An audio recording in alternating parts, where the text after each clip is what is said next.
Hello aspirant.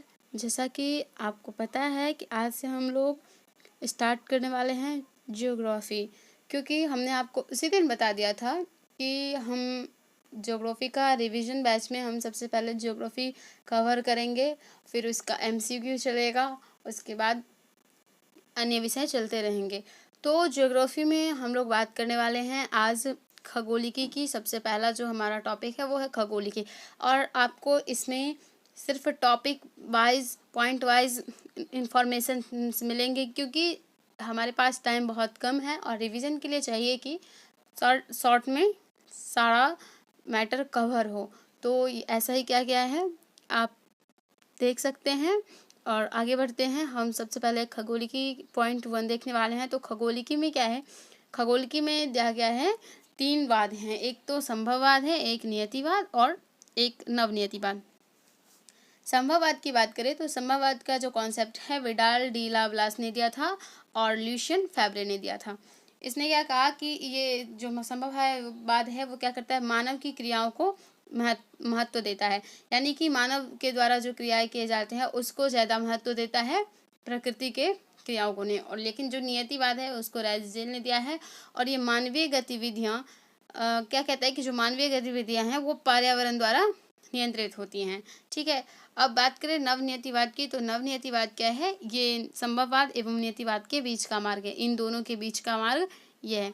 हम लोग बात करने वाले हैं यूनिवर्स की। तो यूनिवर्स में हमें 2 सिद्धांत देखने को मिलते हैं, एक तो जियोसेंट्रिक थ्योरी, एक हेलियोसेंट्रिक। जियोसेंट्रिक क्या कहता है, जो पृथ्वी है वो क्या है, केंद्र है, और सूर्य तथा जितने भी ग्रह हैं वो क्या करते हैं, पृथ्वी की परिक्रमा करते हैं। वास्तव में तो ऐसा है नहीं, क्योंकि पृथ्वी केंद्र। उसके बाद हम लोग बात करते हैं हेलियोसेंट्रिक की। तो ये कॉपरनिकस ने 1543 में दिए थे, और ये क्या कहते हैं कि जो सूर्य है वो केंद्र है और पृथ्वी और जितने भी उपग्रह हैं वो क्या कर रहे हैं, सूर्य की परिक्रमा करते हैं। क्योंकि हम सभी जानते हैं जो सूर्य है वो क्या है, सौरमंडल का मुखिया है। सौरमंडल का मुखिया होने के नाते जो और सूर्य स्थिर अवस्था में है, जो स्थिर है, सूर्य चक्कर नहीं लगाता है, बल्कि जो ग्रह हैं और जो उपग्रह हैं साथ ही साथ जो अन्य ग्रह हैं वो क्या करते हैं, सूर्य का चक्कर लगाते हैं चारों तरफ। फिर से अगर हम लोग बात करने वाले हैं ब्रह्मांड की, तो ब्रह्मांड की उत्पत्ति से संबंधित 4 सिद्धांत दिए गए हैं। महाविस्फोट सिद्धांत, स्थिर अवस्था सिद्धांत, दोलन सिद्धांत और स्फीति सिद्धांत। महाविस्फोट सिद्धांत क्या है, ये लगभग 13 अरब वर्ष पहले से ही चल रहा है। ये क्या कहता है कि जो पृथ्वी है वो निरंतर, उसमें क्या हो रहा है, विस्फोट होता है, वो निरंतर गति होती रहती है और ये इसमें बदलाव होता रहता है। स्थिर अवस्था सिद्धांत कहता क्या है, इसे थॉमस गोल्ड बांडी और सारे सेम वैज्ञानिक है उन्होंने दिया। वो क्या कहते हैं कि पृथ्वी जैसा ही आज है वैसा ही पहले भी था, इसमें कोई परिवर्तन नहीं हो रहा है और ना ही हुआ था। दोलन सिद्धांत एलन सैंडर्स और रॉबर्ट ने दिया है। दोलन सिद्धांत में क्या कहता है कि जो पृथ्वी है वो क्या करती है, फैलती है सिकुड़ती है, फैलती है सिकुड़ती है, और यही दोलन सिद्धांत यही कहता है। एलन सैंडर्स क्या कहते हैं कि जो पृथ्वी है वो क्या करती है, स्थिर अवस्था में नहीं, वो फैलती है और सिकुड़ती है। ठीक है, उसके बाद बात करें हम लोग स्फीति सिद्धांत की। तो स्फीति सिद्धांत एलन गुथ और एंड्रे ने दिया था। स्फीति सिद्धांत क्या करता है, महाविस्फोट के विस्तार को बताता है, महाविस्फोट सिद्धांत के विस्तार से वर्णन करता है। आगे बढ़े,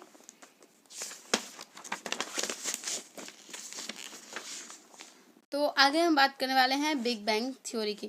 बिग बैंग की बात करें तो इसके प्रमाण की बात की जाती है। बिग बैंग के प्रमाण की बात करें तो ये बिग बैंग का प्रमाण क्या है, लाल सिटी घटना, जैसे कि आपने पढ़ा होगा जो फाउंडेशन बैच लिया होगा उसमें, कॉस्मिक किरणें या विकिरण।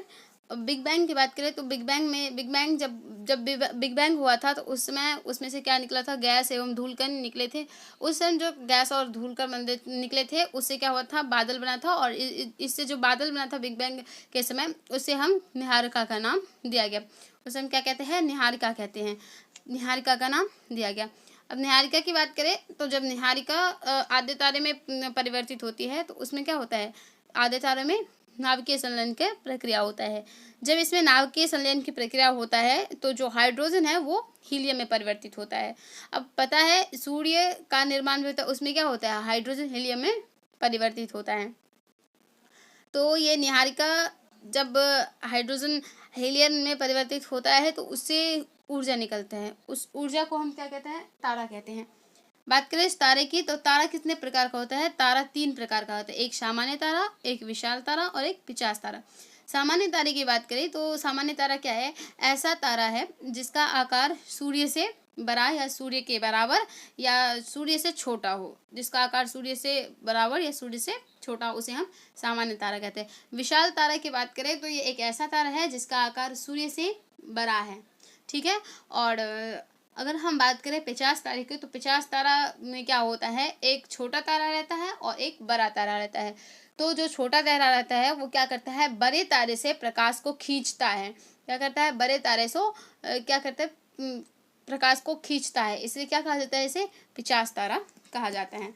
अब बात करें हम लोग तारों के जीवन चक्र की, तो देखिए तारा के जीवन चक्र की, जो तो सामान्य तारा है, सामान्य तारा में जब हाइड्रोजन प्रक्रिया होता है, हीलियम की क्रिया होती है हाइड्रोजन की, तो वो लाल दाना में बदलता है। जब इसमें होता है तो फिर ये सफ़ेद वामन में, और सफ़ेद वामन क्या होता है, कन्वर्ट हो जाता है काला वामन में। ओके, उसके बाद बात करें हम लोग विशाल तारा की, तो जब विशाल तारा में परिवर्तन होता है हीलियम की, तो हाइड्रोजन का, तो वो विशाल लाल दानव में परिवर्तित होते हैं। फिर ये विशाल लाल दानव की विशाल लाल दानव, जब विशाल लाल दानव बनता है, का निर्माण होता है, तब क्या होता है, सुपरनोवा विस्फोट होता है। तो इस सुपरनोवा विस्फोट से द्वितीयक निहारिका का निर्माण होता है।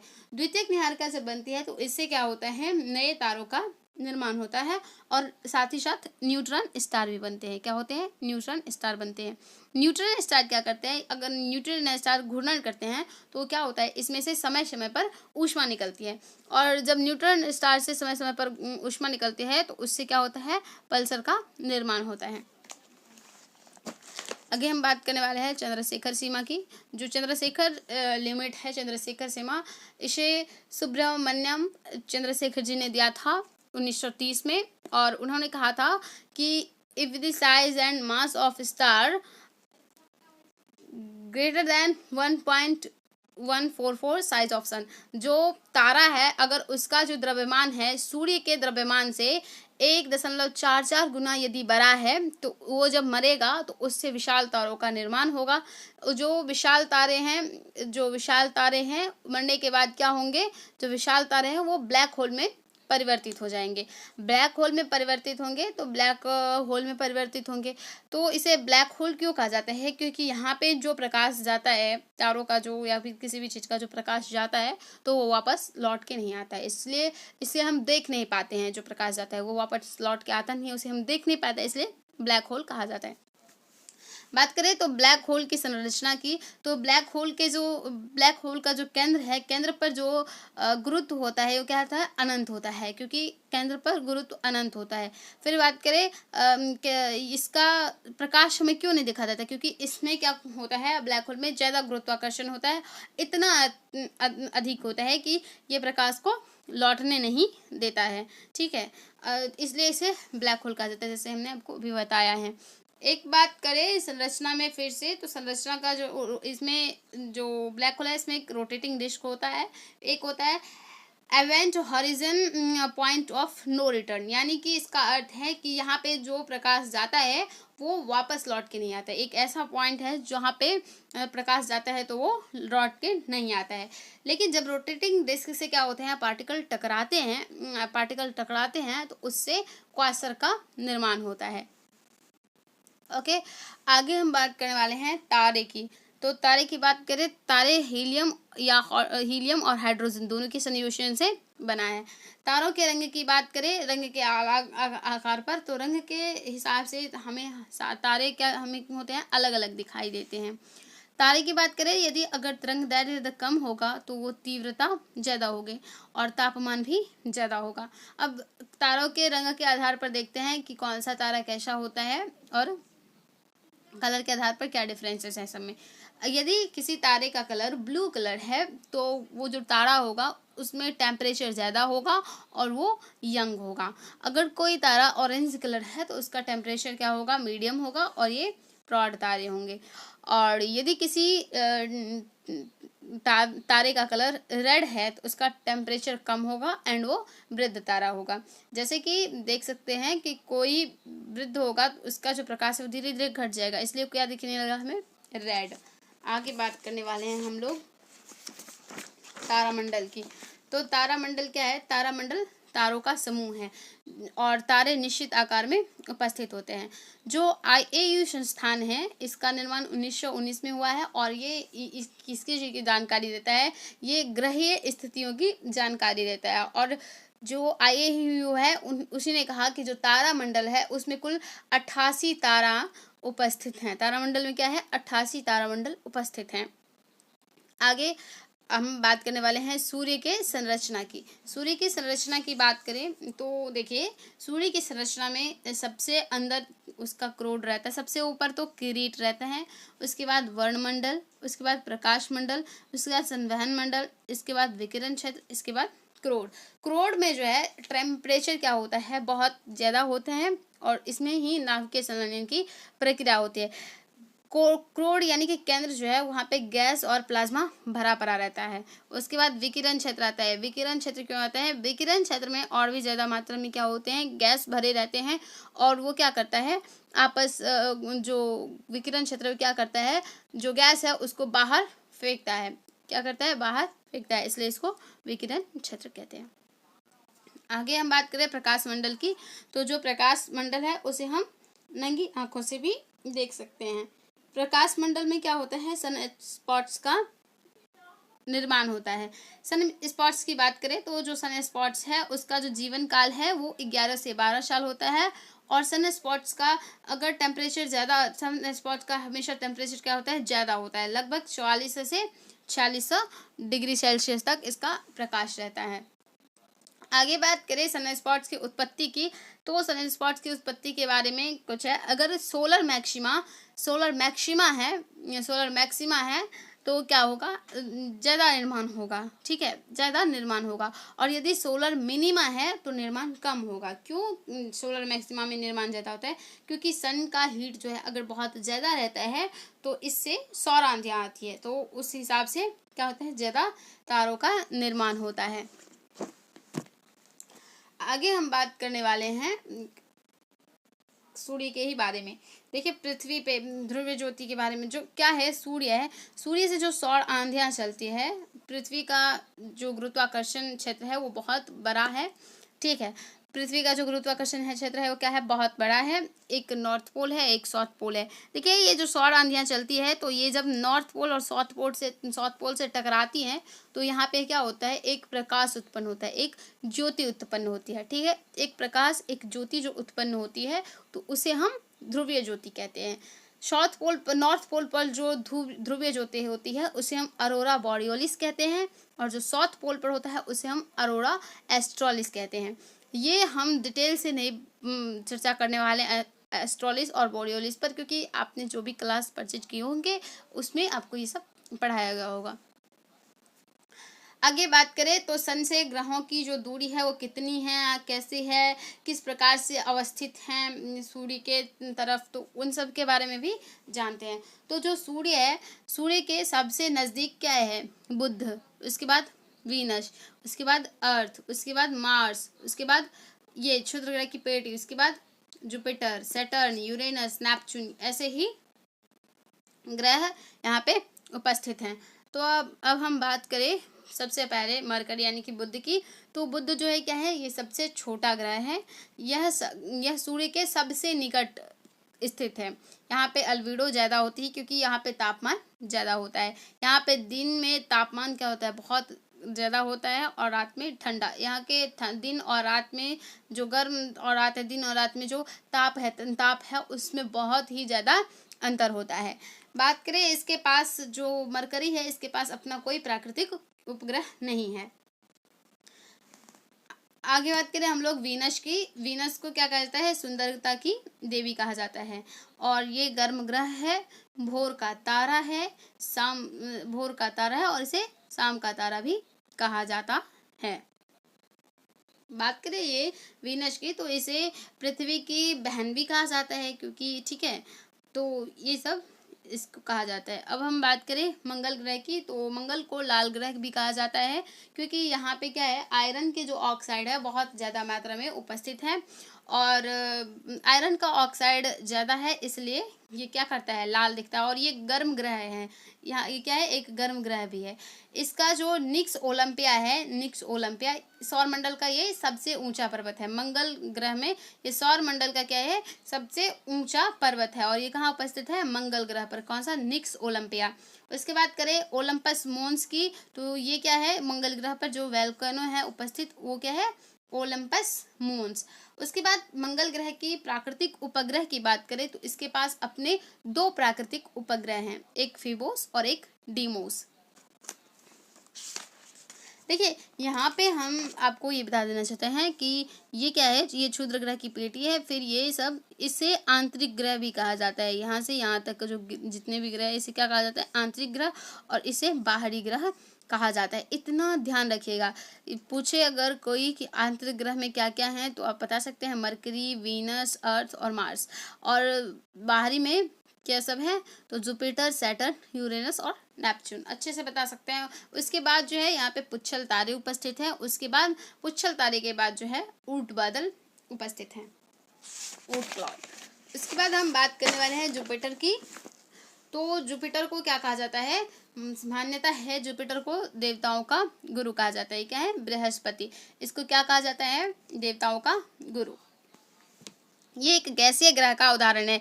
गैसीय ग्रह का उदाहरण क्यों है, क्योंकि यहाँ पे जो गैसों की मात्रा है वो बहुत ही ज़्यादा मात्रा में उपस्थित है, और सौरमंडल का सबसे बड़ा ग्रह भी यही है। क्या है, सौरमंडल का सबसे बड़ा ग्रह कौन सा है, जुपिटर है। वायुमंडल, इसके वायुमंडल में हाइड्रोजन, हीलियम, मीथेन, अमोनिया, ये सब क्या है, उपस्थित हैं। इसके चारों तरफ जो है, जुपिटर के चारों तरफ भी क्या है, एक वलय पाया जाता है, जिस वलय को रिंग सिलिकेट, जो वलय है वो किसका बना होता है, रिंग सिलिकेट का बना हुआ होता है। ठीक है, अब हम बात करने वाले हैं इसके उपग्रह कौन कौन से हैं और क्या है। जो गैनीमीड है, गैनीमीड वो क्या है, सबसे बड़ा उपग्रह है, किसका, बृहस्पति का। गैलिस्टो, एओ, उसके बाद गैलीलियो का उपग्रह कहा जाता है। जुपिटर को गैलीलियो उपग्रह भी कहा जाता है। आगे हम लोग बात करने वाले हैं सैटर्न की। सैटर्न क्या है, ये दूसरा सबसे बड़ा ग्रह है। ये भी गैसीय ग्रह, क्योंकि यहाँ पे भी गैस की मात्रा क्या है, बहुत अधिक है। इसके चारों तरफ 7 वलय पाए जाते हैं, और इसके 7 वलय में जो 2-2 वलय को अलग करने वाली जो रेखा होती है उसे कैसिनी कहा जाता है। ठीक है, शनि की बात करें तो शनि का जो सबसे बड़ा उपग्रह वो क्या है, टाइटन है। ठीक है, शनि को चपटा ग्रह भी कहा जाता है। उसके बाद ये धूल कणों से बना है, ABCDEFGH धूल कणों से क्या है, बना हुआ है। अब हम बात करने वाले हैं यूरेनस की। यूरेनस की बात करें तो ये क्या करता है, हरे रंग का दिखाई देता है। हरे रंग का क्यों दिखाई देता है, क्योंकि इसमें जो मीथेन की संख्या वो क्या है, अधिक है। एक्सिस पर जो यूरेनस है इसका बहुत ही ज़्यादा झुकाव है, लगभग 80 से 89 डिग्री तक इसका क्या है, झुकाव है। यूरेनस को स्वर्ग का देवता भी कहा जाता है। इसके जो वलय हैं अल्फा, बीटा, गामा में बटे हुए हैं। इसके वलय किस में बटे हैं, अल्फा, बीटा और गामा, डेल्टा, एप्सिलॉन, इसमें इसके जो वलय हैं वो बटे हुए हैं। इसकी खोज किसने की, सर विलियम हर्शल ने इसकी खोज की थी। और यूरेनस को लेटा हुआ ग्रह भी कहा जाता है, क्योंकि इतना ज़्यादा ये झुका रहता है, इसलिए इसको लेटा ग्रह और शीतल ग्रह दोनों कहा जाता है, क्योंकि यहाँ का जो टेम्परेचर है वो ठंडा होता है। अब बात करें नेपच्यून यानी कि वरुण की, तो ये सूर्य का सबसे दूर का ग्रह है। यहाँ पे टेम्परेचर माइनस में रहता है, ये भी एक शीतल ग्रह है। परिक्रमण अवधि की बात करें तो जो वरुण का परिक्रमण अवधि है वो क्या है, अधिकतम है। अब हम बात करने वाले हैं केपलर के ग्रहों के गति से संबंधित नियम की। तो केपलर का जो ग्रहों से गति से संबंधित नियम है वो क्या है, केपलर क्या कहता है कि जो ग्रह है ये सूर्य के चारों तरफ दीर्घ वृत्तीय मार्ग में परिक्रमा करते हैं। क्या कह रहा है कि ये जो सूर्य के चारों तरफ ये जो ग्रह हैं ये क्या कर रहे हैं, दीर्घवृत्तीय मार्ग में परिक्रमा कर रहे हैं। तो ग्रह जो है सूर्य के चारों तरफ एक समान समय में एक समान क्षेत्र कवर करते हैं। और उसके बाद करें पुच्छल तारे की, तो जो पुच्छल तारा है वो क्या है, पुच्छल तारा जो है वो एक वलयाकार पाथ है। क्या है, एक वलयाकार पाथ है, वलयाकार पाथ, जैसे कि आपने पीछे देखा है। सूर्य के तरफ वाले भाग जो हैं उसको कोमा कहा जाता है। पुच्छल तारा को जो सूर्य का तरफ जो भाग है उसे कोमा कहा जाता है। उल्काएं की बात करें, उल्काएं क्या है, एक उल्काएं एक आकाशीय पिंड है। जब बहुत सी उल्काएं एक साथ गिरती हैं तो उसे हम उल्का वृष्टि या उल्का बौछार कहते हैं। क्या है कि जब उल्काएं आकाश पिंड आकाश में क्या कर रही थी, आकाश में घूमती रहती हैं और जब टकराती हैं तो एक साथ अगर ये एक साथ गिरती हैं तो इसे ही क्या कहा जाता है, उल्का बौछार कहा जाता है।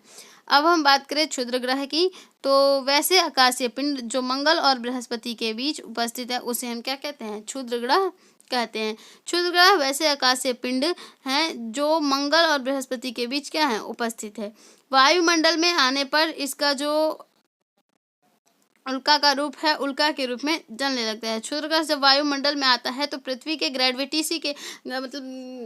के कारण क्या होता है, उसमें आग लग जाता है और वो जलने लगता है। ठीक है, तो आगे बढ़े, बात करें बाह्य ग्रह की। ऐसे ग्रह जो सौरमंडल से बाहर हैं और ये तारों के चारों ओर परिक्रमा करते हैं। देखिए जो एक ग्रह है नेपच्यून, उसको क्या किया गया है, हटा दिया गया है शायद वैसे, लेकिन अभी भी है बट उसे हटा दिया गया क्योंकि वो एक स्थिर अवस्था में नहीं रहता है। अब बात करें गोल्डीलॉक्स जोन की, आवासीय क्षेत्र की, तो ये एक ऐसा पिंड है जहाँ पे पृथ्वी जैसी वायुमंडल है, सब कुछ पृथ्वी जैसी है, इसलिए इसे गोल्डीलॉक्स जोन कहते हैं क्योंकि यहाँ पे आवास के लिए उपयोग भूमि है, यहाँ पे रहने के लिए मतलब सब सारी दशाएं इसी के अनुकूल है, पर्यावरण के अनुकूल है, इसलिए यहाँ पे जीवन है, इसलिए इसे हम क्या कहते हैं, गोल्डीलॉक्स जोन। बात करें नाभिकीय संलयन की, तो जब दो बड़े या छोटे या दो से अधिक बड़े छोटे नाभिक जब आपस में मिलकर बड़े नाभिक का निर्माण करते हैं तो उसे हम क्या कहते हैं, नाभिकीय संलयन। जो हाइड्रोजन बम है वो भी क्या है, नाभिकीय संलयन का है। हाइड्रोजन बम का निर्माण किसके द्वारा होता है, नाभिकीय संलयन के द्वारा। आगे बात करें हम लोग आईएयू की, तो हमने आपको पीछे बता दिया कि ये क्या करता है, ये ग्रहों से संबंधित ग्रहों के वर्गीकरण से संबंधित निर्णय लेता है। इसकी स्थापना 1919 में की गई थी।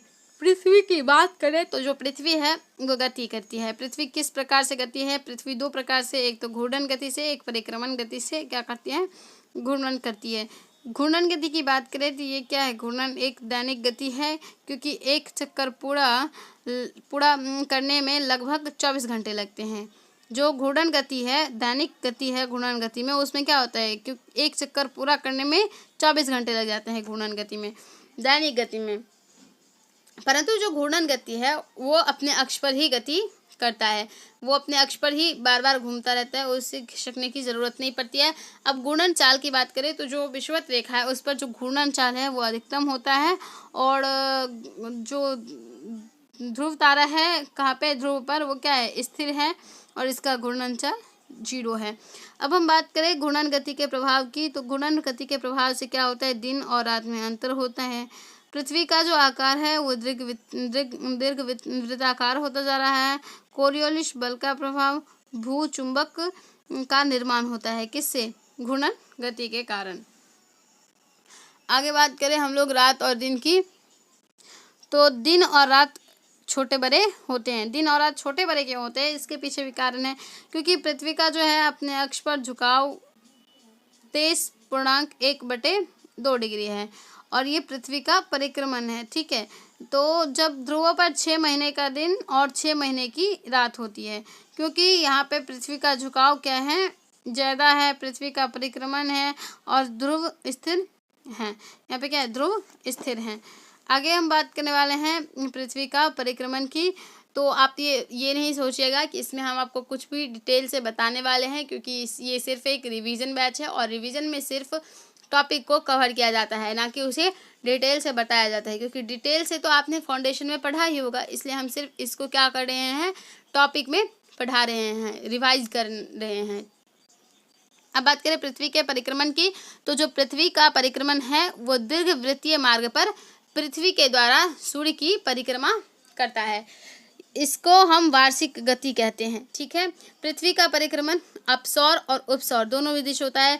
अपसौर में कैसे होता है, अपसौर में 4 जुलाई को आता है। इस टाइम क्या होता है, पृथ्वी और सूर्य के बीच क्या होती है, दूरी जो है वो ज़्यादा रहती है, जो डिस्टेंस है वो बहुत ज़्यादा रहता है। सूर्य का प्रकाश नहीं पहुंच पाता है, जिससे गर्मी का प्रभाव ज़्यादा कम दिखता है। सूर्य का प्रकाश क्या होता है, कम पहुंचता है, तो गर्मी का प्रभाव भी कम होता है। अगर हम लोग बात करें अपसौर की, तो अपसौर 3 जनवरी को आता है, और ये उपसौर 3 जनवरी को, ये जो अपसौर है ये कब 4 जुलाई को आता है। अपसौर की बात करें तो ये पृथ्वी एवं सूर्य के बीच न्यूनतम दूरी को दर्शाता है। इसमें जब लाइट बढ़ता है तो शीत ऋतु का प्रभाव कम हो जाता है, लेकिन यहाँ पे क्या है, सूर्य का प्रकाश घटता है तो गर्मी का प्रभाव भी घट जाता है।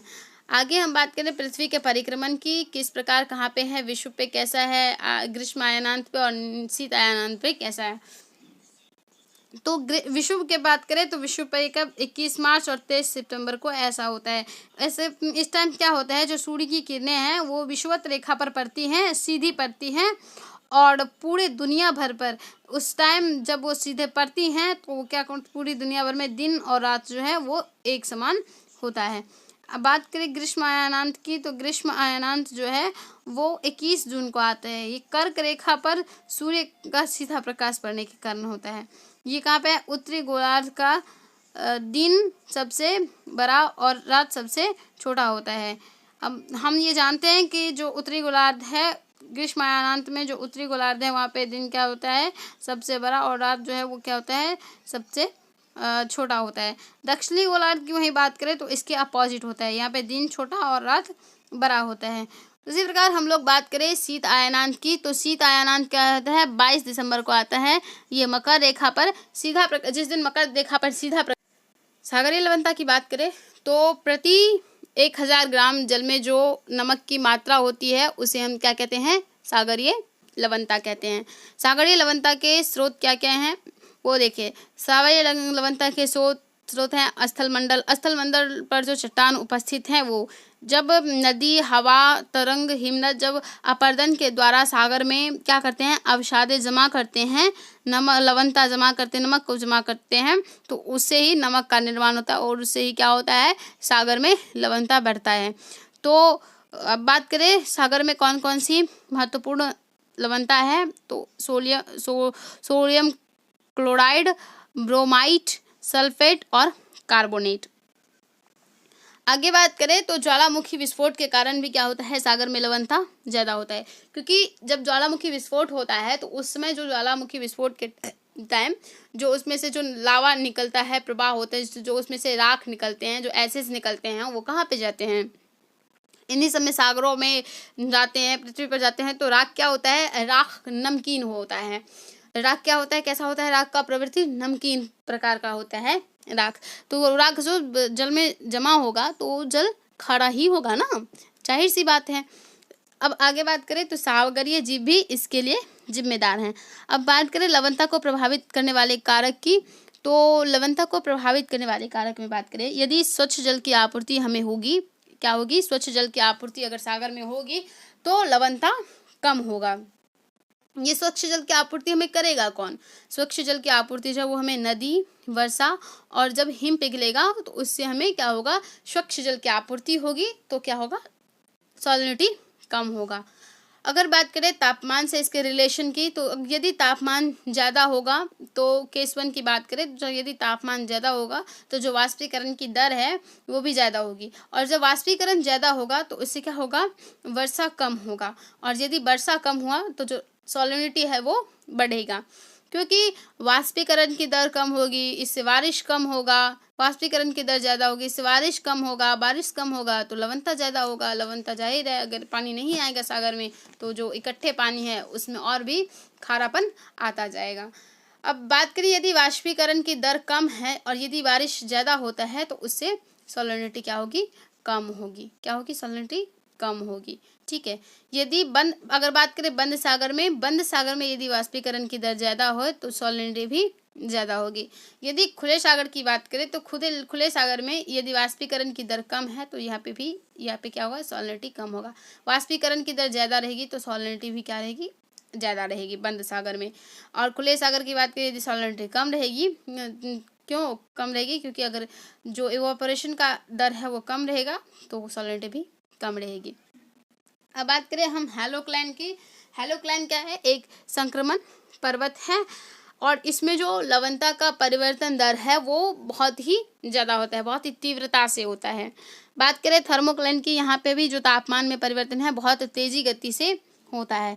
पायरोक्लाइन, इसमें घनत्व परिवर्तन तेजी गति से होता है। हम इनके बारे में डिटेल से यहाँ नहीं बता रहे हैं, सिर्फ इतना देख रहे हैं कि तापमान के साथ इसका कैसा रिलेशन है और किस प्रकार से लवणता इसमें होगी। ठीक है, अब हम बात करने वाले हैं महासागरीय नीतल उच्चावच की। महासागरीय नीतल उच्चावच को हम कई प्रकार से बांटते हैं, जैसे कि महाद्वीपीय मग्न तट, मग्न ढाल, नीतल मैदान, महासागरीय कटक, गर्त, सीमोंट एंड गोयार्ड में। बात करें महाद्वीपीय मग्न तट की तो ये क्या है, महाद्वीप का ही भाग है। ये ऐसा भाग है जो समुद्र के किनारे, समुद्र के थोड़े से भाग में क्या होता है, डूब जाता है। मग्न तट क्या होता है, थोड़ा सा डूब जाता है, उसको क्या बोलते हैं, महाद्वीपीय मग्न तट। तो ये समुद्र का यानी कि महाद्वीप का भाग है, लेकिन क्या है, समुद्र के पानी से थोड़ा सा क्या हुआ, डूब चुका है। इसे प्लेटफार्म या समुद्री चबूतरा भी कहा जाता है। ये जो महाद्वीपीय मग्न तट है ये क्या होता है, एक समतल प्रदेश है। ये महाद्वीप का भाग है तो महाद्वीप तो समतल ही है ना, तो जब पानी आएगा तो फिर भी ये समतल ही रहेगा। यहाँ की जो गहराई है वो बहुत कम है, इसलिए इसे छिछला प्रदेश भी कहा जाता है। महाद्वीपीय मग्न तट का जो ढाल है वो 1 से 2 डिग्री है। तटीय प्रदेश की बात करें तो अगर हम पर्वत और पठार की बात करें तो जो पर्वत और पठार है यहाँ पे किस प्रकार का मग्न तट होगा, यहाँ पे सकरा मग्न तट होगा। लेकिन जो मैदान है वहाँ पे क्या होगा, चौड़े मग्न तट होंगे, क्योंकि यहाँ पे क्या होता है, नदियों द्वारा अवसादों का जमाव होता है। जहाँ पे नदियों द्वारा अवसादों का जमाव होगा तो जाहिर सी बात है वहाँ चौड़े मग्न तट ही पाए जाएंगे, क्योंकि नदियाँ जब अवसाद अपने साथ लाती हैं तो वो फिर जब वापस जाते हैं तो वहाँ अवसादों को छोड़ के ही जाती है, इसलिए वहाँ पे क्या होते हैं, चौड़े मग्न तट का निर्माण होता है।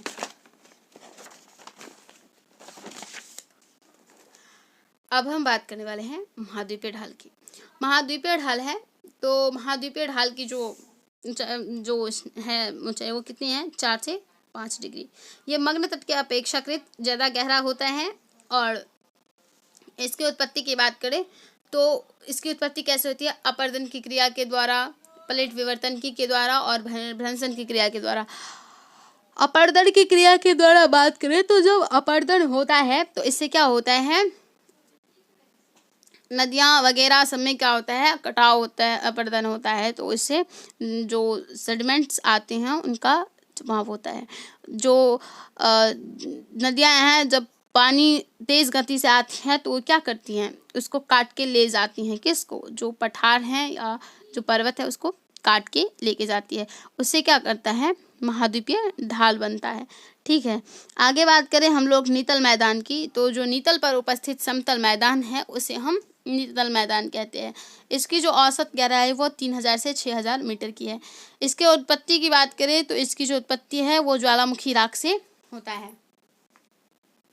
सामान्यतः सूर्य के प्रकाश का यहाँ पे क्या होता है, अभाव होता है, क्योंकि बहुत ज़्यादा गहराई में तो सूर्य का प्रकाश पहुँचता नहीं है, इसलिए यहाँ पे सूर्य का अभाव रहता है। यहाँ पे जो जीव पाए जाते हैं उसे हम बैंथस समुदाय के जीव कहते हैं। महासागरीय गर्त की बात करें तो नीतल पर जो सबसे गहरा स्थान है उसे हम क्या कहते हैं, महासागरीय गर्त।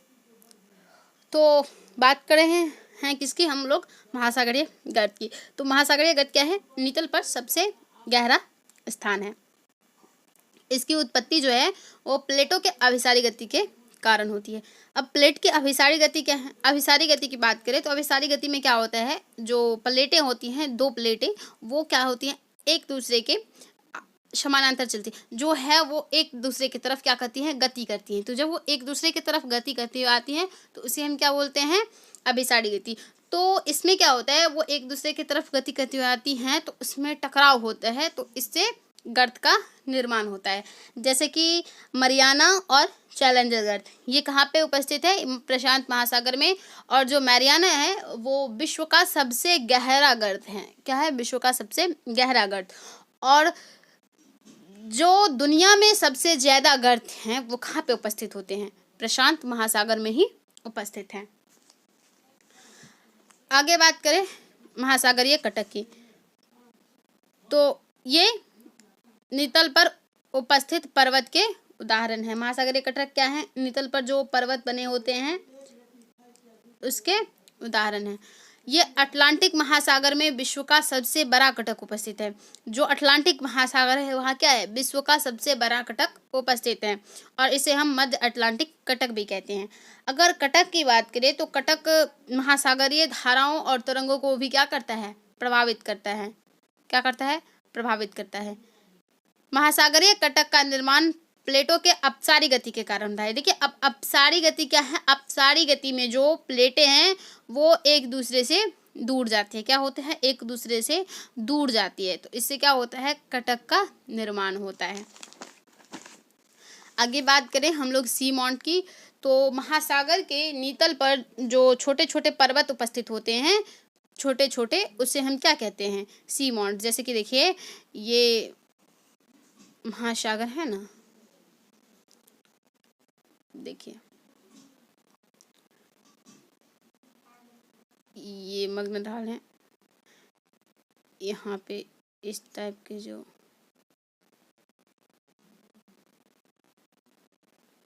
पर्वत उपस्थित हैं,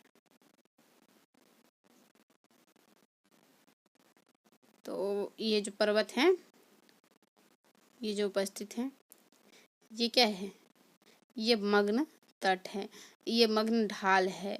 और यहीं पे जो ये हैं, क्या चीज़, ये जो आपको छोटे छोटे दिख रहे हैं, ये जिसको मैं डार्क कर रही हूँ, ये क्या है, ये क्या है, ये नीतल पर उपस्थित जो पर्वत हैं ये यही है।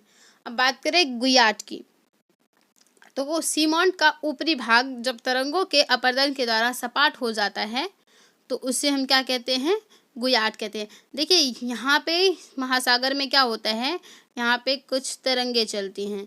क्या चलती हैं, तरंगे चलती हैं, और इन तरंगों के कारण जब ये सी माउंट ऐसे, ये जो ऊपरी भाग है ये सपाट पर जाता है तो इसे क्या कहा जाता है, इसे गुयाट कहते हैं। ओके, अब हम लोग बात करते हैं प्रवाल तथा प्रवाल भित्ति की। कोरल की बात करें, प्रवाल भित्ति की, तो ये क्या है, ये छोटा सागरीय जीव है। ये खोले वाले जीव है। CO3 चूने के पत्थर, और इस चूने के पत्थर होते हैं, और ये सहजीवी संबंध वाले होते हैं। इसे जूजेंथली शैवाल भी कहा जाता है।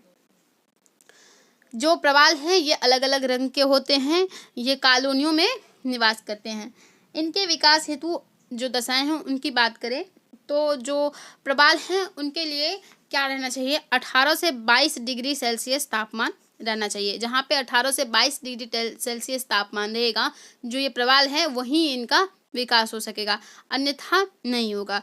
या इसके विकास के लिए छिछला सागर होना चाहिए, समुद्री चबूतरा भी होना चाहिए। सागरीय तरंग का प्रभाव जो है वो कम होना चाहिए। ठीक है, अगर ज़्यादा होगा तो इनका विकास नहीं हो पाएगा। उष्णकटिबंधीय महासागर के महाद्वीप के पूर्वी भाग में ये पाए जाते हैं। कहाँ पे, उष्णकटिबंधीय महासागर के महाद्वीप के पूर्वी भाग में। तो अगर बात करें अब हम लोग प्रवाल भित्ति के प्रकार की, तो ये 3 प्रकार की होती है, तटीय प्रवाल भित्ति, अवरोधक प्रवाल भित्ति और वलयाकार प्रवाल भित्ति। अब तटीय प्रवाल भित्ति की बात करें तो ये राम सेतु, कैलिफोर्निया के तट और सोमालिया का तट में पाए जाते हैं। और बात करें अवरोधक प्रवाल भित्ति को, तो ये हमें ऑस्ट्रेलिया के ग्रेट बैरियर में मिल जाते हैं। नेक्स्ट बात करें वलयाकार प्रवाल भित्ति की, ये तो हमें मालदीव, फुनाफुती, लक्षद्वीप, मार्शल द्वीप, सोलोमन, गल्फागोश, उसके बाद अंडमान निकोबार द्वीप इन सब में ये हमें देखने को मिलते हैं। आगे बात करें ज्वार तथा भाटा की, तो जो ज्वार है वो कब आता है? ज्वार कब आता है? जब चंद्रमा और पृथ्वी, जब चंद्रमा का गुरुत्वाकर्षण बल पृथ्वी के अपकेंद्रीय बल से टकराता है तो इससे क्या होता है? ज्वार उत्पन्न होता है। तो चंद्रमा के आकर्षण बल के कारण सागरीय जल का दोलन गति करना, ठीक है, दोलन गति करता है। जब जल में दोलन गति होता है तो उससे क्या होता है? ज्वार उत्पन्न होता है। इसके कारण क्या क्या है? तो चंद्रमा का गुरुत्वाकर्षण बल और पृथ्वी का अपकेंद्रीय बल। ज्वार कब कब आते हैं? देखिए, ज्वार जो है वो 24 घंटे में 2 बार आता है। क्या होता है? 2 बार। ज्वार जो है एक ही स्थान में 2 बार आ सकता है, ठीक है, एक ही समय पर एक साथ ये 2 स्थान पर भी आ सकते हैं। यदि 24 घंटे के बाद कोई ज्वार आता है तो वो क्या होगा? 52 मिनट बाद आएगा। ज्वार की बात करें तो ज्वार के प्रकार की बात करें तो ये कितने प्रकार के होते हैं? तो सबसे पहले बात करेंगे हम लोग बृहत ज्वार। आखिर बृहत ज्वार क्या होता है? जब सूर्य, चंद्रमा और पृथ्वी एक ही सिध में होते हैं तब क्या होता है? बृहत ज्वार उत्पन्न होता है। इसे हम सिजकी भी कहते हैं। ये कब होता है? ये पूर्णिमा और अमावस्या के दिन ज्यादातर होता है। बात करें निप्टोइड की, लघु ज्वार की, तो जब सूर्य, पृथ्वी और चंद्रमा 90 डिग्री पर होते हैं, एक दूसरे के 90 डिग्री पर, तो लघु ज्वार उत्पन्न होता है। उपभू ज्वार और अपभू ज्वार क्या है? जब चंद्रमा पृथ्वी से दूर होता है तो अपभू ज्वार होता है, और जब चंद्रमा पृथ्वी के नजदीक होता है तो हम उसे उपभू ज्वार कहते हैं। जब विषुवत रेखा पर जो ज्वार आते हैं उसे हम विषुवतीय ज्वार कहते हैं। आयनवर्ती ज्वार की बात करें तो कर्क और मकर रेखा के क्षेत्र में आने वाले ज्वार को हम क्या कहते हैं? आयनवर्ती ज्वार कहते हैं। आगे बात हम दैनिक ज्वार की करने वाले हैं। दैनिक ज्वार क्या है? दैनिक ज्वार 24 घंटे में आने वाला एक उच्च ज्वार और एक निम्न ज्वार है। बात करें दैनिक ज्वार, ये क्या है? 24 घंटे में ये क्या होता है? एक बार उच्च आता है, एक बार निम्न आता है, लगभग 2 बार आ जाता है 24 घंटे में। कितने बार? 2 बार। एक उच्च ज्वार और एक निम्न ज्वार। अर्धदैनिक ज्वार की बात करें तो ये 24 घंटे में 4 बार आ जाता है, क्योंकि इसमें 2 बार उच्च ज्वार आते हैं और 2 बार निम्न ज्वार आते हैं।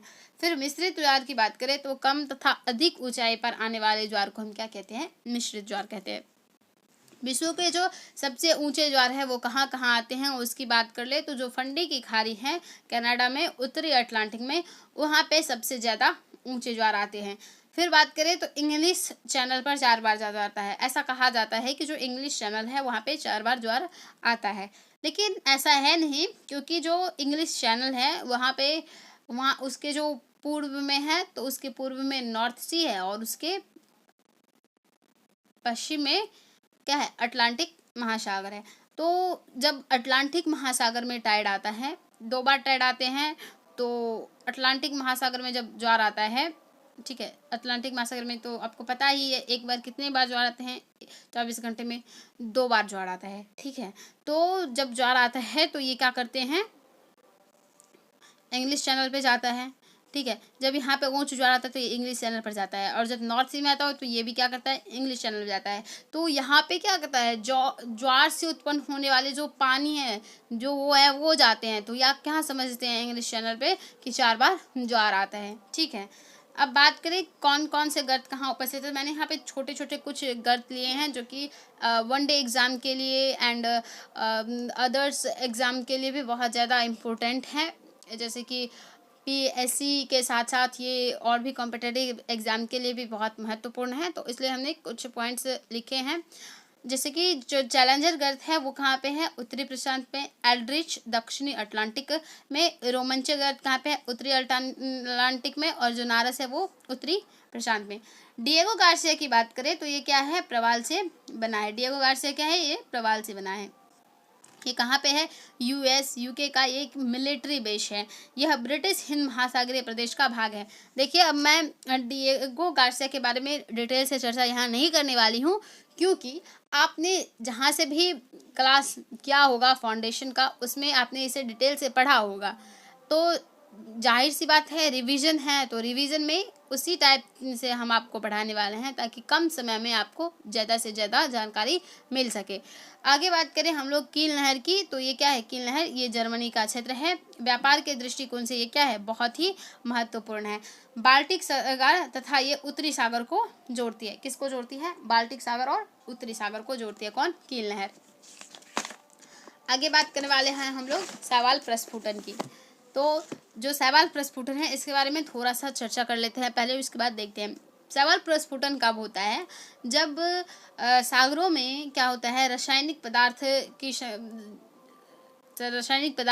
ज़्यादा हो जाते हैं, तो इससे शैवाल की संख्या में क्या होता है? तेजी से वृद्धि होता है। जब रसायन पानी में ज़्यादा जाता है तभी संपोषणीयता आती है। तो देखते हैं क्या होता है जब वाटर में या सी में या ओशियन में जब रसायन ज़्यादा होता है तो इससे क्या होता है? संपोषणीयता होता है। संपोषणीयता ज़्यादा होता है तो इससे शैवालों की संख्या में जब तेज़ी से वृद्धि होता है, जब एल्गल ब्लूम करते हैं तो उसे ही क्या कहा जाता है? शैवाल प्रस्फुटन। जब तेज़ी से क्या होता है? शैवालों में वृद्धि होती है, शैवाल अपने आप बहुत ज़्यादा संख्या में पनपने लगते हैं, तो उसे क्या कहा जाता है? शैवाल प्रस्फुटन। अब बात करें शैवाल प्रस्फुटन के कारण क्या क्या हैं। जब सागरीय जल में O2 हो जाते हैं, O2 की कमी होती है, यानी कि ऑक्सीजन अनऑक्सी शुद्ध जल की कमी हो जाती है, तो क्या होता है? सागरीय में शैवालों की उत्पत्ति तेजी से होती है। और तो इससे जब तो देखिए क्या होता है, ये तो होता ही है, प्लस में जब एल्गल ब्लूम होता है तो एल्गल ब्लूम के कारण क्या होता है? जो शैवाल हैं वो तेजी, जो सागरीय जीव हैं, एल्गल ब्लूम से शैवाल का प्रस्फुटन तो होता ही है, साथ ही साथ जो वहाँ पे सागरीय जीव रहने वाले हैं वो क्या करते हैं? मरने लगते हैं। फिर उसको हम डेड जोन के नाम से जानते हैं। बात करें बैलीज बैरियर रीफ की, तो बैलीज बैरियर रीफ कहाँ पे पड़ता है? उत्तरी अमेरिका में। ये उत्तरी अमेरिका में कहाँ है? ये उत्तरी अमेरिका में मैक्सिको और ग्वाटेमाला के बीच उपस्थित है। कहाँ पे? बीच उपस्थित है बैलीज। आप मैप में जाके देखिएगा, मैक्सिको और ग्वाटेमाला के बीच में क्या है? ये उपस्थित है। ठीक है, ये एक अवरोधक प्रवाल भित्ति है। अब हम बात करें हैलीवुड मछली की, तो ये एक प्रकार का सपाट मछली है। ये कहाँ पे पाया जाता है? जहाँ पे बहुत ज़्यादा मात्रा में नमक की मात्रा होती है, खारे जल जहाँ पे पाए जाते हैं वहाँ पे ये जाती है। और इसकी एक खासियत क्या है कि इसमें से तेल निकलता है। उत्तरी पूर्वी प्रशांत महासागर में क्या करते हैं? पाए जाते हैं अधिकतर। अब हम बात करें गैलापागोस रिज की। गैलापागोस रिज की बात करें तो इसमें जो सल्फर है वो 48% है, तांबा 11% है और मैग्नीज 30% है। आपने इन सब के बारे में डिटेल से पढ़ा होगा। ठीक है, आगे बात करें भू आकृति विज्ञान की। अब हमारा जो चैप्टर था ओशियनोग्राफी का वो भी क्लोज हो चुका है, ख़त्म हो चुका है। अगर मुझे आगे इसमें लगता है कि हाँ कुछ टॉपिक्स होने चाहिए और यदि इम्पोर्टेंट हुआ तो मैं आगे के क्लास में देखूंगी। ठीक है, आगे देखिए जियोमॉर्फोलॉजी का देखते हैं। तो जियोमॉर्फोलॉजी की बात करें तो जियोमॉर्फोलॉजी में सबसे पहले चट्टान की बात करते हैं। चट्टान क्या है? चट्टान का जो पृथ्वी का जो ठोस भाग है, चट्टान क्या है? पृथ्वी का एक ठोस भाग है। ये 2 या 2 से अधिक खनिजों का क्या है? मिश्रण है, क्योंकि चट्टान क्या है? 2 खनिजों से मिलकर बना होता है। इसके प्रकार की बात करें तो आग्नेय चट्टान, जो आग्नेय चट्टान है, तो आग्नेय चट्टान लावा के शीतलीकरण से आग्नेय चट्टान बनते हैं। लावा के शीतलीकरण के होता क्या है कि जब ज्वालामुखी विस्फोट होता है, ठीक है, जब क्या होता है ज्वालामुखी विस्फोट होता है तो उससे जो लावाएं निकलते हैं वो चारों तरफ क्या करती हैं? उसके तरफ चारों तरफ फैल जाती हैं। तो जो चारों तरफ फैलती हैं धीरे धीरे उसमें शीतलीकरण की प्रक्रिया होती है। तो शीतलीकरण की प्रक्रिया होती है तो वहाँ जिनके क्या करते हैं? चट्टान का रूप ले लेते हैं, तो उसे ही क्या बोला जाता है? आग्नेय चट्टान। ये एक प्रकार का कठोर चट्टान है। इसे रवादार चट्टान भी कहा जाता है। ये अपारगम्य चट्टान है और इसे प्राथमिक, सबसे पहले याद रखना है कि इसे प्राथमिक चट्टान कहा जाता है। ठीक है, उसके बाद आपको ये भी याद रखना पड़ेगा कि ये रवादार है, इसमें जीवाश्म नहीं होते हैं। ये इम्पोर्टेंट है। ये जितने भी टॉपिक्स हैं छोटे छोटे टाइप करके, ये सभी एग्ज़ाम्स के लिए, जो खासकर वनडे एग्ज़ाम के लिए तो बहुत ही ज़्यादा महत्वपूर्ण है। आगे बात करें आग्नेय चट्टान के प्रकार की, तो आग्नेय चट्टान में एक होता है बाह्य आग्नेय चट्टान और एक होता है आंतरिक आग्नेय चट्टान।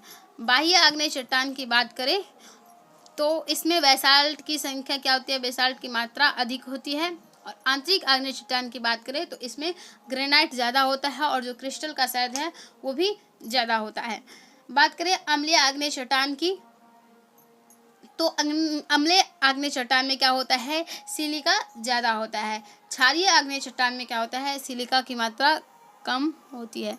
ओके, नेक्स्ट बात करने वाले हैं हम लोग अवसादी चट्टानों की। तो अवसादी चट्टानों का निर्माण कैसे होता है? अवसादी चट्टानों का निर्माण अवसादों के जमाव से होता है। जब क्या होता है, ज्वालामुखी विस्फोट होता है या जब नदियां अवसादों को लाती है तो अवसाद से क्या होता है, धीरे धीरे वहाँ पे निर्माण होता है अवसादों से अवसादी चट्टान का। अवसादी चट्टान में क्या होते हैं, पर्वतें पाए जाते हैं, क्योंकि इसमें धीरे धीरे जो है सेडिमेंट से बनाया जाता है, तो इसलिए इसमें परतें पाई जाती है। इसमें जीवाश्म की उपस्थिति भी होती है और इसके निर्माण की प्रक्रिया जो है वो शिलीभवन कहलाती है। इसके निर्माण की प्रक्रिया क्या कहलाती है, शिलीभवन।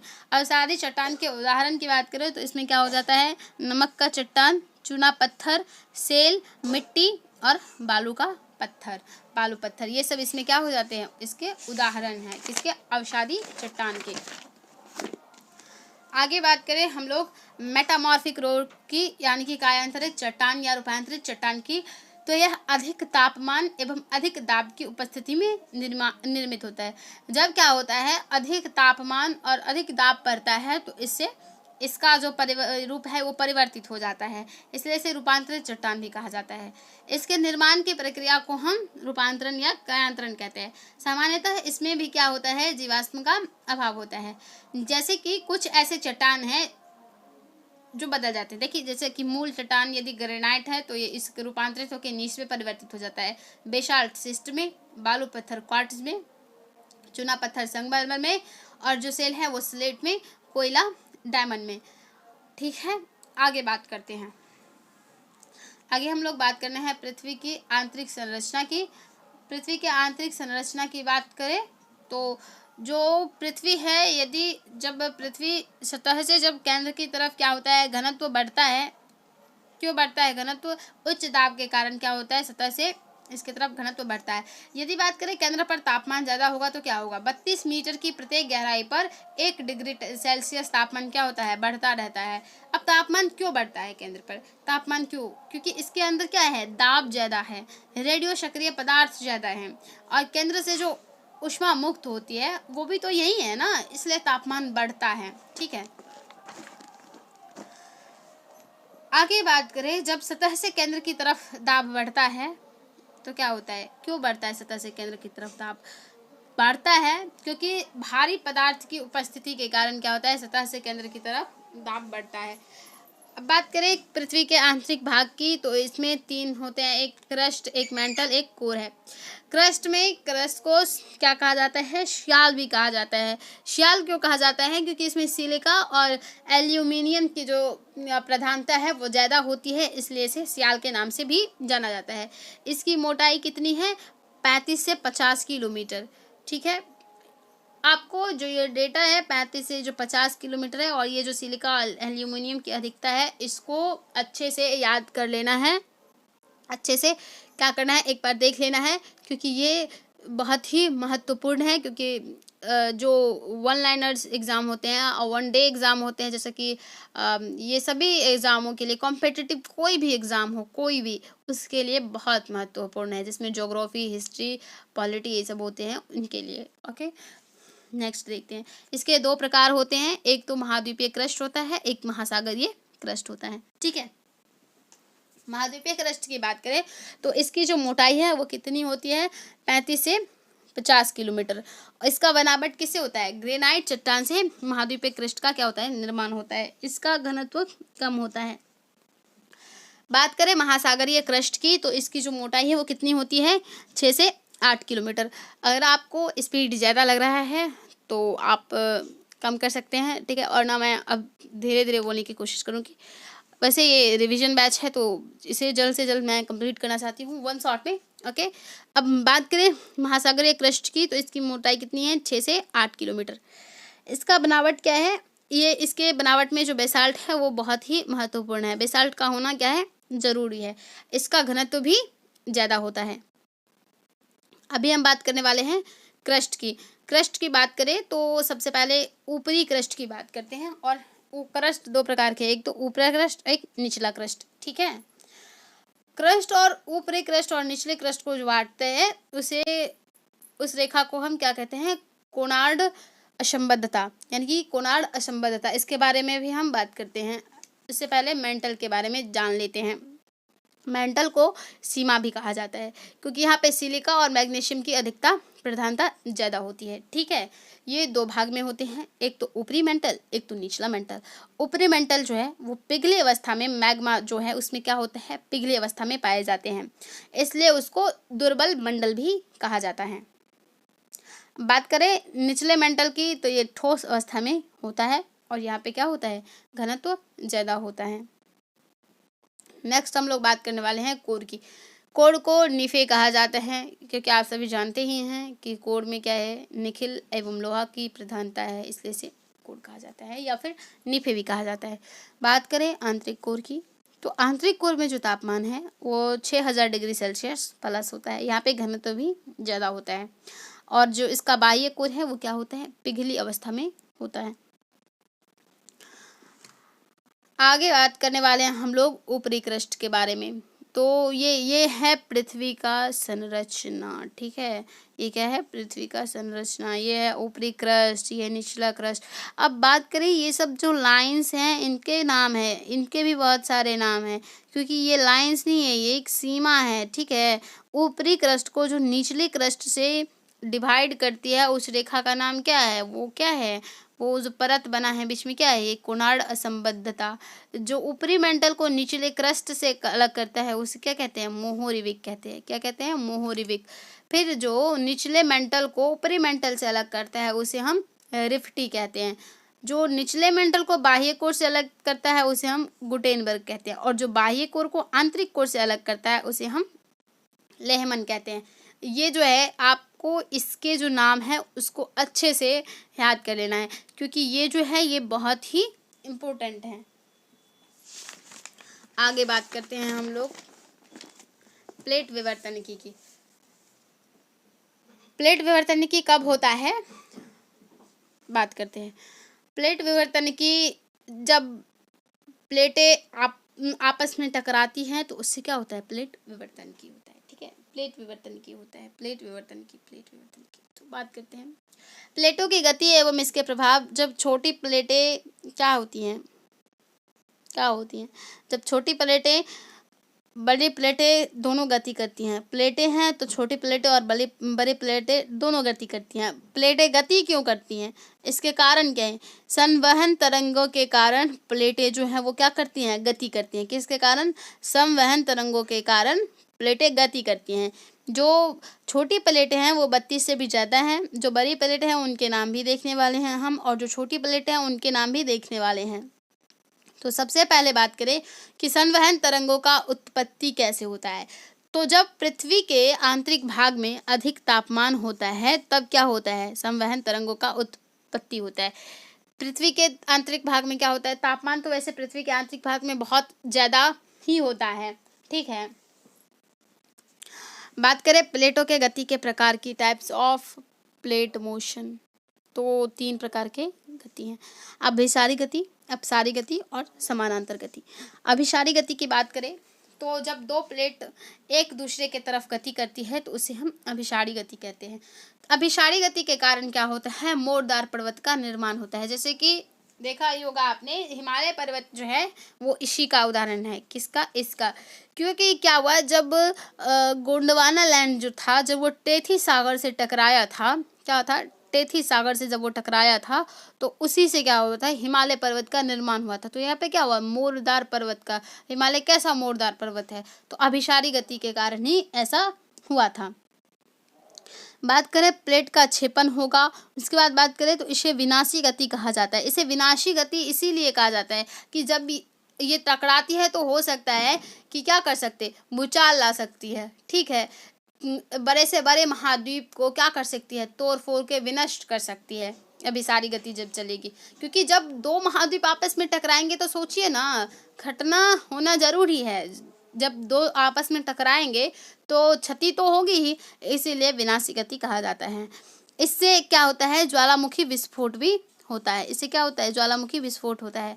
तो अभिसारी गति के कारण जो प्लेटें टकराते हैं जब, तो जो अंदर में उसके जो भड़े होते हैं, लावा वगैरह गंदगी सब, वो टकराते हैं तो बाहर निकलता है। तो ज्वालामुखी विस्फोट इसी के लिए कहते हैं। लेकिन जो महाद्वीपीय अभिसरण है उसको छोड़ के होता है। आगे बात करें, इससे भूकंप भी आएगा। जब अभिसारी गति होगी तो इसके कारण भूकंप भी आ सकता है। ठीक है, ज्वालामुखी द्वीप बनते हैं इसके कारण, महासागरीय गर्त भी बनते हैं इसके कारण। हमने पीछे भी देखा था कि महासागरीय गर्त कैसे बनते हैं। आगे बात करें अपसारी गति की, तो जब दो प्लेटें एक दूसरे से क्या करते हैं, दूर जाते हैं, तब दो प्लेटें क्या करते हैं, एक दूसरे के विपरीत दिशा में चलते हैं, तो इसे हम अपसारी गति कहते हैं। अपसारी गति के कारण क्या होता है, दरारों का निर्माण होता है।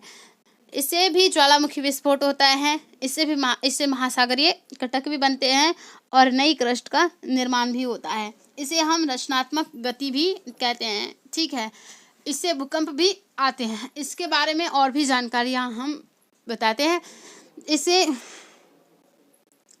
बात करें अब समानांतर गति की, जब दो प्लेटें एक दूसरे के समानांतर गति करती हैं तो उसे हम समानांतर गति कहते हैं। इसे संरक्षी गति भी कहा जाता है। और यहाँ पर क्या होते हैं, भूकंप यहाँ पर भी आते हैं। बात करें हम लोग स्मॉल प्लेट की, तो जो कोकोश है, जॉन डी फूका है, कैरेबियन प्लेट है, फिलीपीन प्लेट है, नाज़का प्लेट है, जापान प्लेट है, अरेबियन प्लेट है, ये सब क्या है, स्मॉल प्लेट्स हैं। और भी बहुत सारे स्मॉल प्लेट्स हैं, लगभग इसकी संख्या 32 से ज़्यादा है। और हम लोग बड़े प्लेट की बात करें तो इस साइड आप देख ही रहे होंगे जो बड़ी प्लेटें हैं वो कौन कौन सी हैं। नॉर्थ अमेरिकन प्लेट है, साउथ अमेरिकन प्लेट है, अरेबियन प्लेट है, अफ्रीकन प्लेट है, इंडियन प्लेट है, ऑस्ट्रेलियन, अंटार्कटिकन एंड पैसिफिक प्लेट। ये सब क्या है, बड़ी बड़ी प्लेटों के उदाहरण हैं। आगे बात करें,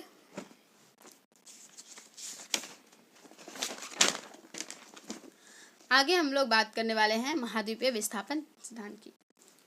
महाद्वीपीय विस्थापन सिद्धांत जो है किसने दिया था, अल्फ्रेड वेगनर के द्वारा दिया गया था। सबसे पहले तो हम इसमें ये बात करना भूल गए थे कि जो ज्योग्राफी हैं उसके पिता कौन है। ज्योग्राफी के पिता, भूगोल के पिता किसे कहा जाता है, एराटोस्थेनीज को। इसके बारे में भी हम एक वीडियो में पढ़ने वाले हैं, डिटेल से इस सब के बारे में पढ़ेंगे। आपको छोटा सा क्लिप देके बताया जाएगा, जो मुख्य मुख्य टॉपिक है वो और भी बताए जाएंगे। आगे आप देखिए महाद्वीपीय विस्थापन सिद्धांत क्या है। ये सिद्धांत अल्फ्रेड वेगनर के द्वारा दिया गया था। ठीक है, इसका उद्देश्य क्या था, जलवायु परिवर्तन की व्याख्या करना और महाद्वीपों की गतिशीलता को प्रमाणित करना। जो परिवर्तन होते रहते हैं, जो क्लाइमेट चेंज है, इसका व्याख्या करना महाद्वीपीय विस्थापन सिद्धांत के द्वारा इसका क्या करना है,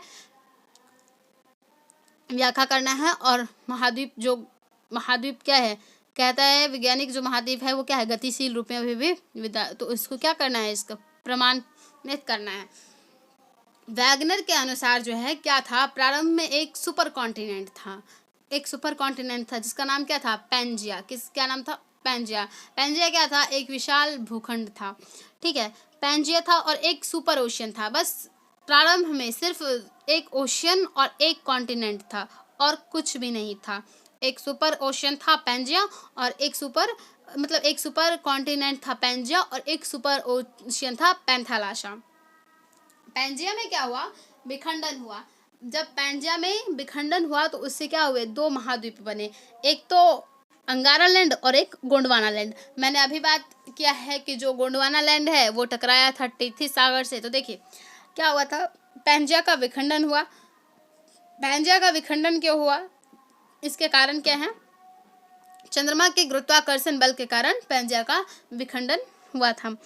अब अंगारा लैंड बना था, गोंडवाना लैंड बना। जब इसमें विखंडन हुआ तो अंगारा लैंड में यूरेशिया, नॉर्थ अमेरिका, ग्रीनलैंड आ जाते हैं और गोंडवाना लैंड में Africa, Madagascar, Antarctica, Australia, India, Arabian और साउथ अमेरिका आ जाते हैं। बल्कि जब गोंडवाना लैंड में विखंडन होता है तो उससे ये सब बनते हैं, और जब अंगारा लैंड में विखंडन होता है उससे यूरेशिया, नॉर्थ अमेरिका और ग्रीनलैंड ये सब बनते हैं। अब वैगनर के प्रमाण की बात करें, देखिए वैगनर के प्रमाण क्या रहे हैं, आप ये मैंने अभी जो बताया है अंगारा लैंड और ये सब गोंडवाना लैंड, ठीक है। वैगनर के प्रमाण की बात करें तो वैगनर का प्रमाण क्या है, जिग्साफिट। जिग्साफिट क्या कहता है कि अफ्रीका से दक्षिण अफ्रीका का जुड़ना, जो अफ्रीका है वो जो दक्षिण अमेरिका से जुड़ा तो उसको क्या बोलते हैं, जिग्साफिट, ठीक है। चट्टानों की संरचना, प्रेशर निक्षेप, हिमानी के निक्षेप, जीवाश्म के प्रमाण, जलवायु संबंधित प्रमाण। अब इनके बारे में अभी हम डिटेल से तो बात करने वाले नहीं हैं यहाँ पे। अब बात करें हम लोग भूकंप की। भूकंप का अधिक केंद्र कहाँ पे होता है, पृथ्वी सतह पर। कहाँ पे, पृथ्वी सतह पर। यहाँ पर भूकंप का अनुभव सबसे पहले होता है। भूकंप का जो अनुभव है वो सबसे पहले कहाँ पे होता है, अधिकेंद्र पर। भूकंप मूल की बात करें, हिपोसेंटर या फोकस पॉइंट की बात करें तो ये क्या होता है, सतह के नीचे होता है। ये भूकंप के उत्पत्ति का क्या है, स्थान है। भूकंप मूल क्या है, भूकंप के उत्पत्ति का स्थान है। भूकंप का मापन किससे किया जाता है, सिस्मोग्राफ से, और इसमें क्या होता है, सिस्मोमीटर लगा होता है। सिस्मोग्राफ से पैमाना यानी कि रिएक्टर पैमाना, सिस्मोग्राफ में क्या होता है, रिएक्टर पैमाना। देखिए रिएक्टर पैमाना से होता है। अब मापन दो तरीके से होता है, एक तो रिएक्टर पैमाना से, एक मर्केली पैमाना से। तो जो रिएक्टर पैमाना है और जो मर्केली पैमाना है, रिएक्टर पैमाना से क्या माना जाता है, रिएक्टर पैमाना परिमाण बताता है। क्या करता है, परिमाण बताता है। और ये एक वैज्ञानिक पैमाना है। ये क्या है, एक वैज्ञानिक पैमाना है। ये 2 नंबर के बीच 6 औस की ऊर्जा निकलती है। 2 नंबर के बीच क्या होती है, 6 औस की ऊर्जा निकलती है। औस क्या है, भूकंप के जो मापने वाली होती है वो है, ठीक है। मर्केली पैमाना क्या है, जब भूकंप से होने वाली, इसमें क्या होता है, मर्केली पैमाना में जो क्षति होती है उसका मापन किया जाता है। किसका, क्षति का मापन किया जाता है। और भूकंप की तीव्रता का भी मापन करता है। कौन, मर्केली पैमाना। पर जो रिएक्टर पैमाना है क्या करता है, ये परिमाण बताता है। तो जो है अभी हम बात कर रहे थे मर्केली पैमाने की। तो मर्केली पैमाना क्या करता है, भूकंप से होने वाली क्षति का मापन करता है और भूकंप की तीव्रता का मापन करता है। अब बात करते हैं भूकंपीय तरंग की। तो आइए भूकंपीय तरंग जानते हैं। भूकंप तरंग में जो सतही तरंग है, एल वेव को क्या कहा जाता है, सतही तरंग कहा जाता है। इसे लव तरंग भी कहा जाता है। ये सतह पर क्या करती हैं, गति करती है। इनका वेग जो है वो क्या होता है, न्यूनतम होता है। इनका वेग क्या होता है, न्यूनतम होता है। और इससे विनाश जो है अधिकतम होता है। देखिए इनका वेग न्यूनतम है, इसलिए इससे विनाश क्या होता है, अधिकतम होता है। और जिसका वेग क्या है, ज्यादा, उसे अधिक होता है। अब बात करें पी वेव की। इसे प्राइमरी वेव कहा जाता है, या कि प्राथमिक तरंग कहा जाता है। ये एक अनुदैर्ध्य तरंग है। इसमें वेग अधिकतम होता है। ध्वनि जो है इसका तरंग के समान होता है। यह ठोस, द्रव एवं गैस तीनों माध्यम से गति करती है। ये अधिकतर आंतरिक भाग में ही गमन करती हैं। ठीक है, आगे बात करें हम लोग एस तरंग की। तो एस तरंग जो है इसे द्वितीयक तरंग कहा जाता है। ये भूगर्भ में गति करती हैं। ये अनुप्रस्थ क्या है, अनुप्रस्थ तरंग है। ये केवल ठोस में गति करती हैं। यह प्रकाश तरंग के समान है। ये P wave, S wave, L wave की विशेषताओं को बताता है। तो मैं यहाँ सिर्फ आपको शॉर्ट में लेके चल रही हूँ, आपको डिटेल से नहीं बता रही हूँ, क्योंकि आप जानते हैं कि ये क्या है। ओके, रिवीजन है तो रिवीजन में तो शॉर्ट ही हमें पढ़ना पड़ेगा। इसीलिए बात करें भूकंपीय तरंग की। तो भूकंपीय तरंग का वेग क्या होता है, घनत्व के समानुपाती होता है। भूकंपीय तरंग का छाया क्षेत्र एक ऐसा क्षेत्र जो भूकंपीय तरंगों के प्रभाव को क्षेत्र से बचा रहता है। भूकंप के तरंग के प्रभाव के क्षेत्र से बचा रहता है, उसे हम क्या कहते हैं, छाया क्षेत्र कहते हैं। भूकंप का छाया क्षेत्र, ये जो छाया क्षेत्र है ये लगभग सामान्यतः 105 से 145 डिग्री के बीच होता है। और पी तरंग की तुलना में एस तरंग का छाया क्षेत्र क्या होता है, बड़ा होता है। क्या होता है, बड़ा होता है। बात करें अब हम वॉल्केनो की। तो वॉल्केनो में जब विस्फोट होता है तो उससे जो पदार्थ निकलते हैं उसे क्या कहा जाता है, ज्वालामुखी पदार्थ कहा जाता है। अब ज्वालामुखी पदार्थ में क्या सब आते हैं, ज्वालामुखी पदार्थ में जैसे देखिए वॉल्केनो ऐस आ जाते हैं, पिघला पदार्थ आ जाता है गैस में, जैसे कि जलवाष्प, सल्फर, कार्बन। जलवाष्प तो इसमें सबसे ज़्यादा रहता है, सल्फर, कार्बन है, और भी बहुत सारे हैं। ठीक है, जब ये पिघला पदार्थ निकलता है तो ये पिघला पदार्थ निकलता कहाँ पे है? ये आंतरिक भाग में निकलता है, दुर्बल मंडल में, मैग्मा के रूप में निकलता है। ये जब सतह पर आता है तो ये लावा के रूप में होता है। ये जब सतह पर आता है तो किस रूप में होता है? लावा के रूप में। लावा के रूप में ये दो तरीके से रहता है, एक तो एसिडिक और दूसरा बेसिक। एसिडिक की बात करें, ठीक है, एसिटिक की बात करें तो ये गाढ़ा होता है क्योंकि इसमें सिलिका की मात्रा अधिक होती है, और बेसिक की बात करें तो ये पतला होता है क्योंकि इसमें सिलिका की मात्रा कम होती है। जिसमें सिलिका की मात्रा ज़्यादा होगी वो गाढ़ा होगा, और जिसमें सिलिका की मात्रा कम होगी वो कम पतला होगा। आगे बात करें ज्वालामुखी विस्फोट की। अभी हमने पढ़ा अभिसारी गति के सहारे से ज्वालामुखी विस्फोट होता है और अपसारी गति के सहारे से भी होता है। अब अभिसारी गति क्या है? अभिसारी गति हमने पीछे पढ़ा कि जब दो प्लेटें क्या करती हैं, एक दूसरे के तरफ गति करती हैं। और अपसारी गति में हमने क्या देखा कि जब दो प्लेटें एक दूसरे के विपरीत चलती हैं। ठीक है, अब बात करें वोल्केनो के मुंह को। देखिए ये ज्वालामुखी बना रहता है, ऐसा रहता है ना वोल्केनो, आप देखे हुए होंगे, राइट ऐसे वोल्केनो रहता है, ऐसे ऐसे ऐसे ऐसे ऐसे वोल्केनो रहता है। जो इसका जो ये मुख है इसको क्या कहा जाता है? इसको क्रेटर कहा जाता है। क्या कहा जाता है? क्रेटर। ये जो मुख है इसको क्या कहा जाता है?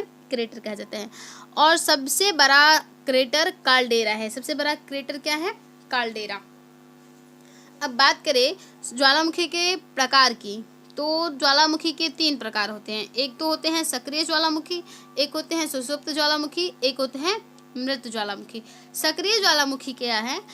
ऐसा ज्वालामुखी जो निरंतर मतलब आता ही रहता है। क्या रहता है? आता ही रहता है, अधिकतर आता है, उसे हम सक्रिय ज्वालामुखी कहते हैं। और सुषुप्त ज्वालामुखी कैसा है? ऐसा ज्वालामुखी जहाँ कुछ समय के लिए ज्वालामुखी क्रिया रुक जाती है, उसे हम सुषुप्त ज्वालामुखी कहते हैं। और मृत ज्वालामुखी ऐसा ज्वालामुखी जहाँ पे कभी आता ही नहीं हो, पूरी तरह से समाप्त हो गया हो, उसे हम मृत ज्वालामुखी कहते हैं। सक्रिय ज्वालामुखी की बात करें तो इसमें क्या आता है? कोटोपैक्सी, उसके बाद हवायन, बैरन और स्ट्राम्बोली। कोटोपैक्सी कहाँ पे है जानते हैं आप लोग। उसके बाद बात करें सुषुप्त ज्वालामुखी की तो ये कहाँ पे आता है? फ्यूजियामा, नारकोंडम और बस, और एक दो जगह हैं। और अगर हम बात करें मृत ज्वालामुखी की जहाँ पे आता ही नहीं है तो वो क्या है? कोह-ए-सुल्तान, पूपा म्यांमार, किलिमंजारो और देवबंद।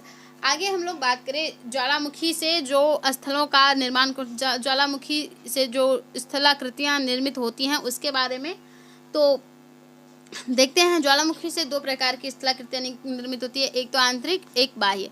आंतरिक स्थलाकृतियाँ की बात करें तो इसमें क्या सब आता है? बैथोलिथ। बैथोलिथ क्या है? ज्वालामुखी द्वारा निर्मित होने वाला सबसे बड़ा स्थलाकृति है। क्या है? ज्वालामुखी से निर्मित होने वाला सबसे बड़ा स्थलाकृति। फैकोलिथ ये तरंग के रूप में होता है।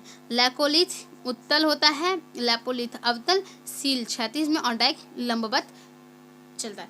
इसके बाद बात करें बाह्य स्थलाकृतियाँ की तो ये क्या होता है? सिंडर शंकु, राख और पैरोक्लासाइड, ये सिंडर शंकु के रूप में होता है।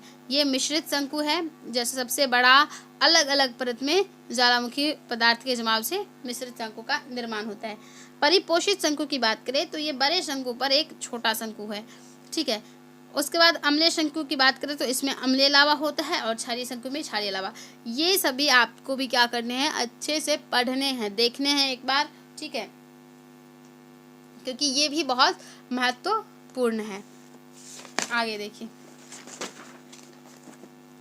आगे बात करें हम लोग स्थलाकृतियाँ की, तो जो नदी द्वारा बनाई गई स्थलाकृतियाँ हैं, वायु द्वारा बनाई गई स्थलाकृतियाँ हैं, हिमनद द्वारा बनाई गई स्थलाकृतियाँ और चूना प्रधान स्थलाकृतियाँ, इन सब के बारे में जानते हैं। नदी द्वारा जो बनाई गई स्थलाकृतियाँ हैं वो कौन कौन सी है? भी आकार की घाटी। क्या होता है जब नदी चलती है तो वो भी आकार की घाटी भी बनाती हुई चलती है। जो काटती है, काटते हुए चलती है नदी, तो वो भू आकार की भी प्रधान चीज चलती है। बात करें फिर बनता है दूसरा क्या है? गॉर्ज और कैनियन। फिर है जलप्रपात एवं अवनयन कुंड। फिर है छिप्रिका, फिर है बाढ़ का मैदान, फिर ढीला मोनाडनॉक, प्राकृतिक तटबंध, नदी विसर्ग तथा गोखुर झील। गोखुर झील तो आप जानते ही हैं, जो जब नदी चलती है और वहाँ पे छोड़ के चली जाती है, कैसे गाय के खूर के आकार में नदी क्या करती है, कट के चली जाती है, तो उसे क्या कहते हैं, गोखुर झील कहते हैं। ठीक है, अब बात करें डेल्टा का निर्माण करती है और फिर एस्चुरी का भी निर्माण करती है। ठीक है, वायु द्वारा बनाई गई स्थलाकृतियों की बात करें तो इसमें आ जाता है मशरूम रॉक, यारडंग, जोजैन, डायकांटर, बालू का टीला, बरखान, प्लाया झील और लोएस का मैदान। ठीक है, इन सब का निर्माण वायु द्वारा किया गया है। अब बात करें हम लोग हिमनद द्वारा बनाई गई स्थलाकृतियों की।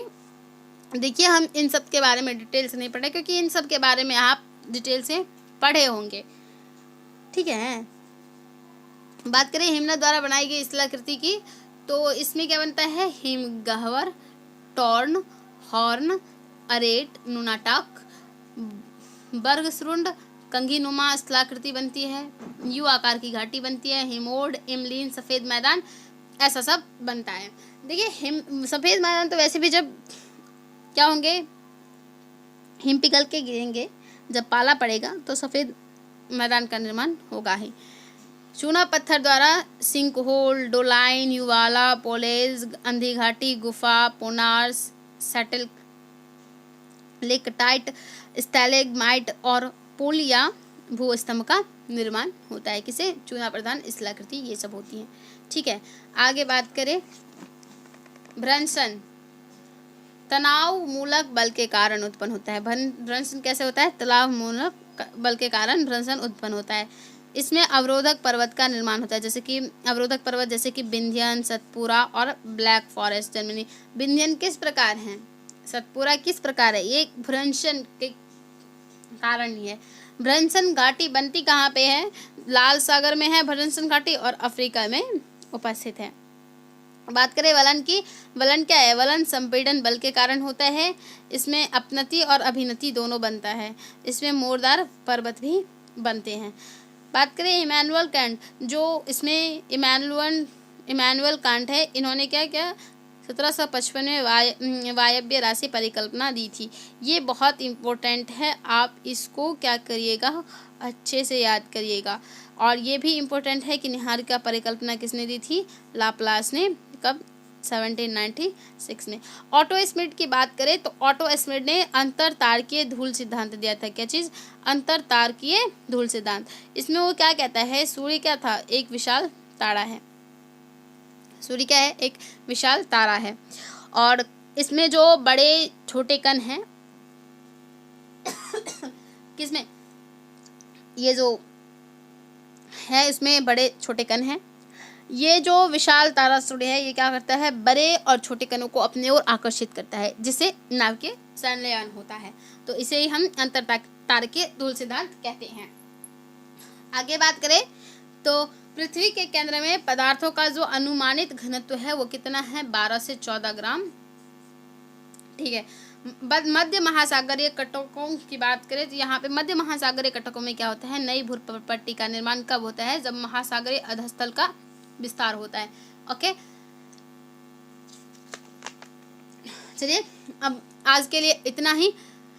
कल फिर हम अच्छे से प्रस्तुत करेंगे आप लोगों के सामने अच्छा कंटेंट। ठीक है, लगभग ये हमारा जो है रिवीजन सीरीज 2-3 दिन तक चलेगा। उसके बाद हम MCQs करवाएंगे, जो मोस्ट VVIs क्वेश्चंस हैं उनके प्रीवियस ईयर क्वेश्चंस दिखाएंगे आपको, और सभी क्वेश्चंस आपको अच्छे से करवाएंगे तैयार। ठीक है, क्योंकि इस बार क्या करना है, 71 BPSC में अच्छे मार्क्स लाने हैं कैसे भी करके। और ये आप सभी देख सकते हैं, क्योंकि ये ऑल डे सभी एग्ज़ाम के लिए क्या है, ठीक ही है, सभी एग्ज़ाम से निकल सकते हैं। ओके, धन्यवाद। आप लोग बने रहिएगा हमारे चैनल पे PPSC ब्रेन्स पे, और देखते रहिएगा जो न्यू इन्फॉर्मेशन आते हैं उनको देखते रहिएगा। और अब जानते हैं कि हमारा जो यूरोपियों का आगमन है वो ख़त्म हो चुका है। अब हम उसका भी MCQ करवाने वाले हैं, और ये भी चलता रहेगा। फ़िलहाल अभी हम उसको स्टॉप किए हैं, क्योंकि अभी ये ज़्यादा इम्पोर्टेंट है, क्योंकि जो 71 बीपीएससी है और उसके सिर्फ अभी 2 महीने बचे हैं। हमें पता है कि जो 13 सितंबर से आपका एग्ज़ाम होने वाला है, तो इसलिए आप रेडी रहिएगा और जितनी से जितनी हो सके उतने से उतने मेहनत कीजिएगा, क्योंकि मेहनत से सब कुछ मिल सकता है। ठीक है, टेंशन नहीं लीजिएगा। ओके एंड ठीक है, धन्यवाद।